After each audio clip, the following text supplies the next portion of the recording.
اللہ اکبر اللہ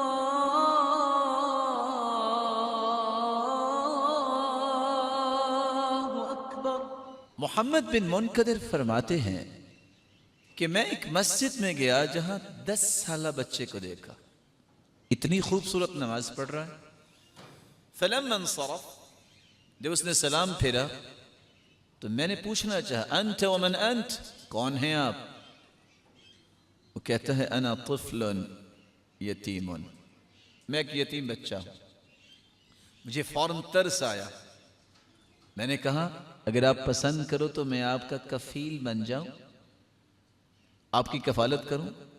قال نعم ولكن ب5 شروط، میری 5 شرطیں ہیں۔ میں نے کہا 10 سالہ بچہ اور 5 شرطیں، ایسا کیسا ہوا؟ فقلت له وما هي، میں نے کہا وہ کون سی 5 شرطیں ہیں؟ تھوڑی سی توجہ چاہوں گا۔ بچہ کہتا ہے بتاؤ۔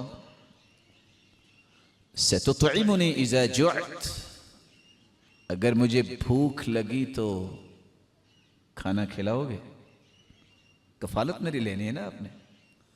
قلت له نعم حتى تشبع، ایسے کھانے کھلاؤں گا کہ تم سیر ہو جاؤ گے۔ قال حسنا، ٹھیک ہے، ایک شرط پوری ہوگی۔ دوسری شرط ستسقيني اذا عطشت، اگر مجھے پیاس لگی تو پانی پلاؤ گے؟ قلت له نعم حتى ترتوي، جی ہاں پانی پلاؤں گا اور تمہاری پیاس ختم ہو جائے گی۔ قال حسنا، ٹھیک۔ تیسری شرط پیش کرتا ہے ستکسینی اذا عریت، مجھے لباس کی ضرورت ہوئی تو لباس دو گے؟ قلت له نعم، جی ہاں خوبصورت لباس دوں گا۔ قال حسنا، ٹھیک ہے۔ چوتھی شرط ستشفینی اذا مرضت، اگر میں بیمار ہوا تو شفا دو گے؟ کہتے ہیں میں سوچ میں پڑ گیا، اما العلاج فاقدمه لك واما الشفاء فبيد الله، میں تو دوائی اور علاج تیرا کرواؤں گا، وہ دوں گا، شفا تو اللہ دے گا۔ بچہ خاموش رہا۔ 5ویں شرط پیش کرتا ہے ستحیینی اذا انا مت، اگر میں فوت ہو گیا تو دوبارہ زندہ کرو گے؟ میں نے کہا یہ بچہ کیا کہہ رہا ہے؟ میں نے کہا اما الحیات والممات فبید اللہ، زندگی اور موت تو اللہ کے ہاتھ میں ہے، میں تو یہ نہیں کر سکتا۔ فضحک، بچہ مسکرایا، کہتا ہے جاؤ پھر اپنے کام سے کام رکھو، میرا جو کفیل ہے مجھے وہی کافی ہے۔ کون؟ الذی خلقنی ثم یہدین، جس نے مجھے پیدا کیا اور مجھے ہدایت دی۔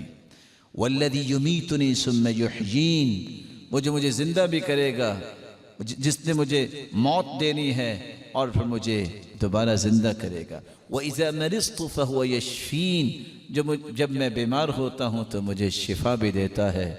میں نے اس وقت کہا توکل علی اللہ فکفا، اس بچے کا توکل دیکھو، اللہ تعالیٰ نے اس کو صغر سینے میں کس طرح ولایت کا درجہ دیا۔ اس نے توکل کیا تو اللہ اسے کافی ہو گیا، اس پہ کوئی خوف ہی نہیں ہے کہ میں یتیم ہوں۔